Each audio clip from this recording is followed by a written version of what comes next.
Hey everyone, and welcome to my Death Note teaser breakdown. Now, I know it's easy to assume that every live-action anime adaptation is gonna suck, but what's important is that we keep an open mind and— oh shit, this doesn't look good. Oh god, the suck's starting already. Oh, it's getting worse. No! It sucks so much! It's just the first fucking frame and it sucks so much! Oh god, they ruined it!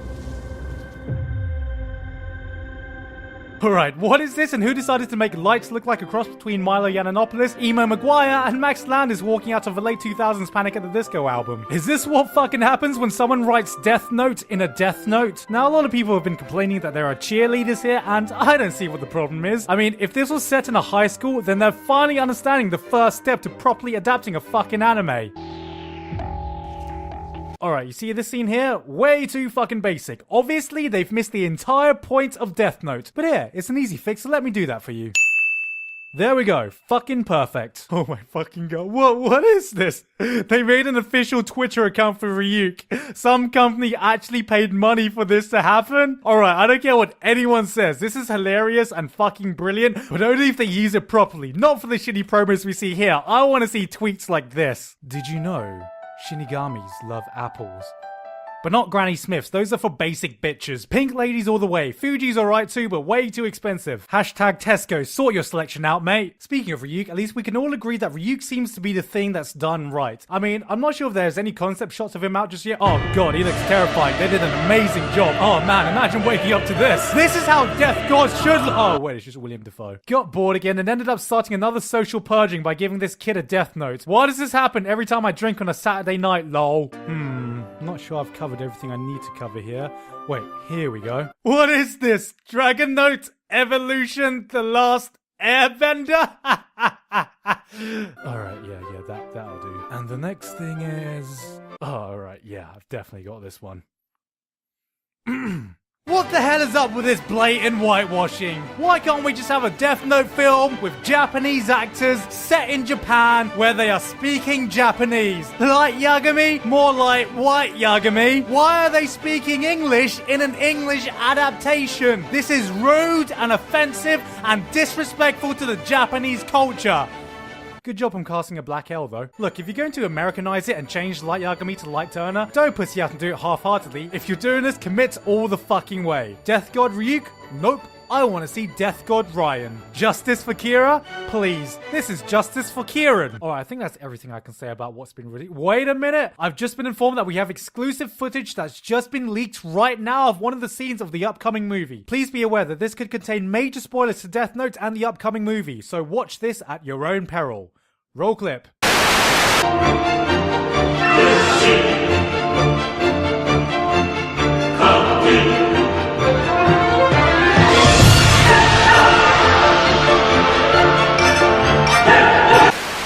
Okay, serious talk time here, so let's just all calm down for a second, alright? Are we calm?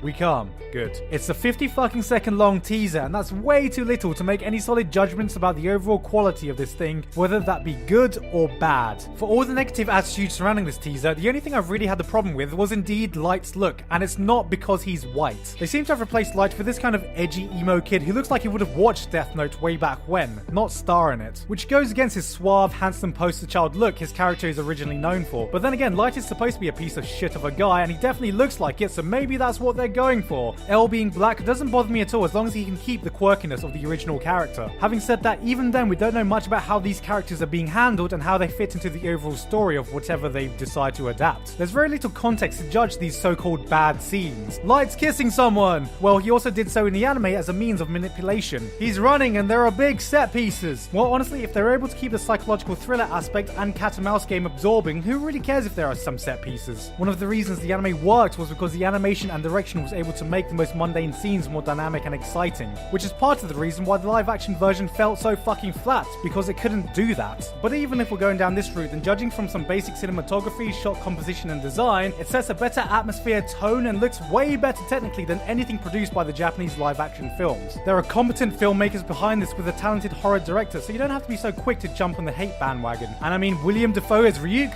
Grade A casting. I just hope they get Ryuk's look to look as terrifying as Dafoe does. And no, changing aspects like names or location to fit a Western adaptation is neither a sign that it's bad nor disrespectful. And there is already a Japanese adaptation, so I'd be far more disappointed if they just kept everything the same with no thought. We understand that things need to be changed for Western adaptations of foreign films, so why do we put anime up on this pedestal like it's this untouchable, unchangeable work of God? Most of all though, I am just tired of the whitewashing debates, and it frustrates me that it looks like it's going to become a fucking trend that whenever an anime gets an adaptation, the topic of racial casting will get more attention than either the adaptation or the original anime in question, and I have neither the patience nor the energy to get into this debate once again, as I have already done so. But I will say, if you're angry about the casting choices, at least keep it consistent. I've seen way more people angry about Light being white than L being black, which is kinda hypocritical. Look, if this is really about respecting the original Japanese culture, then either both are okay or neither of them are. If you want a more in-depth reason into why none of the changes matter right now, I've already made a video why sometimes it's best if an adaptation shouldn't stay faithful to the original, and also one about judging an adaptation by its own fucking merits. So can we all agree that whether this film will be worth watching or not, if there is no potato chip scene, we will fucking riot.